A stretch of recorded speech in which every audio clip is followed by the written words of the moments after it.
Setiap pemimpin besar selalu memulai dari satu hal sederhana, kepeduliannya. Sosok muda yang mengubah gerakan sederhana menjadi gerakan global. Sosok pemimpin yang memadukan antara visi, inovasi, dan juga komunikasi yang kuat. Dia adalah Boyan Slat. Boyan Slat adalah pemuda asal Belanda yang menemukan panggilan hidupnya pada usia 18 tahun. Saat dia menyelam di Laut Mediterania, dia menemukan lebih banyak plastik daripada ikan. Dan disitulah cerita dimulai.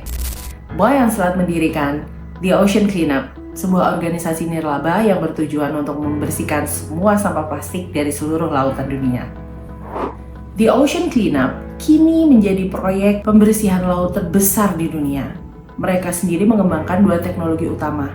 Yang pertama, sistem pembersihan laut pasif untuk mengumpulkan seluruh sampah plastik. Dan yang kedua, mereka mengembangkan interseptor bertenaga surya untuk menghentikan aliran sampah dari 1.000 sungai terbesar di dunia.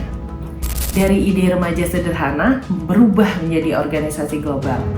Saat ini, The Ocean Cleanup telah melibatkan puluhan ribu supporter dari 160 negara. Dalam kacamata transformational leadership, Boyan adalah sosok yang sangat menarik.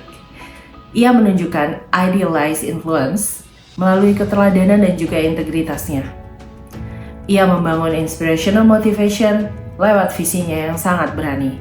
Manusia yang menciptakan masalah ini, manusia yang juga bisa menyelesaikannya. Ia menciptakan intellectual stimulation melalui inovasi teknologi.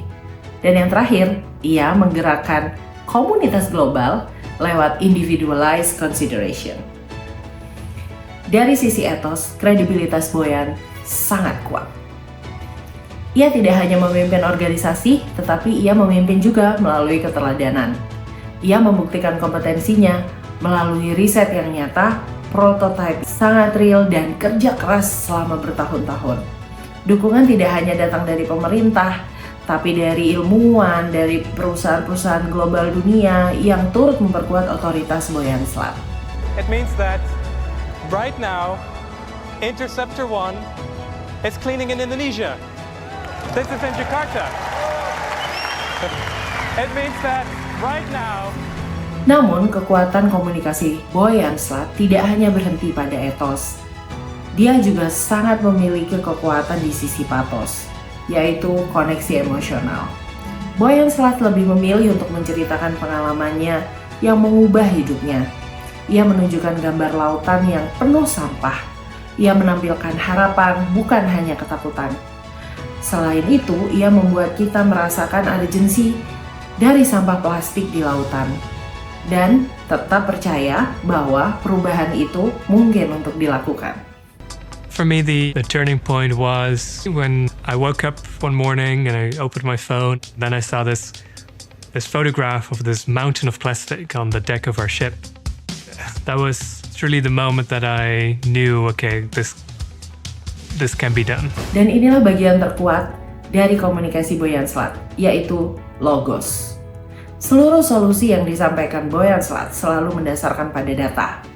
Ia menunjukkan bahwa 80% dari sampah di dunia hanya berasal dari 1% aliran sungai di dunia. Ia merancang teknologi berdasarkan pola arus laut, simulasi komputer, dan juga ratusan eksperimen nyata dengan para ilmuwan-ilmuwannya. Ia menciptakan interseptor bertenaga surya dan juga sistem pembersih air laut pasif yang telah mengumpulkan jutaan kilogram sampah. Dan yang terpenting, ia menyampaikan semua hasilnya secara transparan. Inilah logika yang membuat dunia percaya kepada Boyan Slat. Jadi, apa yang bisa kita pelajari dari Boyan Slat?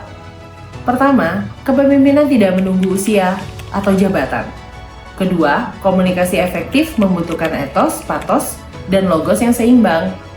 Dan yang ketiga, perubahan besar selalu dimulai dari keberanian untuk membuat sesuatu yang berbeda. I think the one thing that we really did well throughout the history of the Ocean Cleanup, I mean, we've made many mistakes and many things we could have done way better, but it's that we never gave up. Jadi, kepemimpinan bukan hanya soal posisi, tapi soal pengaruh. Jika satu anak muda bisa mengubah arah masa depan laut dunia, maka kita juga bisa mengubah dunia yang kita pimpin sehari-hari.